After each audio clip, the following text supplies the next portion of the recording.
Kalau waktu bergaduh macam ni pun dah penat. Nanti bila minta simpang sangat, bila kak dah tua nanti umur 60, 65, abang umur 60, 65 nanti, tengok anak tak dengar cakap, tengok anak buat benda pelik-pelik. Mereka buat berangai pelik-pelik tu sebab mereka tengok kita dulu ni. Mereka stres, mereka dendam. Anak-anak dendam sebab tengok kita duduk bergaduh, tengok kita tak tenang, apa semua. Lepas tu pula ada setan masuk, bapa engkau buat zalim kat mak engkau, kahwin lain sebab tu mama engkau jadi stres, mama engkau, setan masuk pelagakan kita dengan anak bini kita pula. Gangguan jiwa. Itulah peranan setan, halus sangat. Dia tak ada, sekarang ni kami ni tak ada BCD ke apa, tak ada. Gangguan. Jin tu dah kenal. Jin setan tu dah kenal.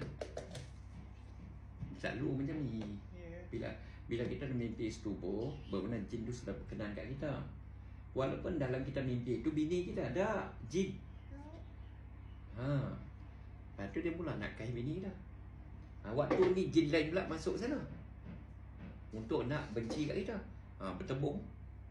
Kita tak suka tengok dia no. Tak suka tengok lah. Dah kita kadang-kadang sampai tahap kami kadang-kadang bukan tidur bersama selalu. Sampai tahap bila dia nak tidur dengan saya rasa tak selesa. Kita dah biasa tidur seorang kan. Sampai tahap macam tu dah. Betul. Sebab kita dibelai oleh jin tu. Bulan 5 tahun lepas, sedar-sedar ada anak 2 ekor dah di alam gaib. Sebab duk mimpi macam ni.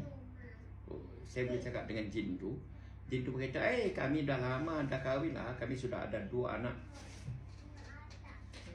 Jin beritahu dah ada 2 anak dah. Duk mimpi je. Duk mimpi setubuh. Menyebabkan lelaki tu tak mau kahwin. Umur 38 tak mau kahwin. Macam lah halusnya perempuan jin setan ni. Jadi saya sure sabar dulu.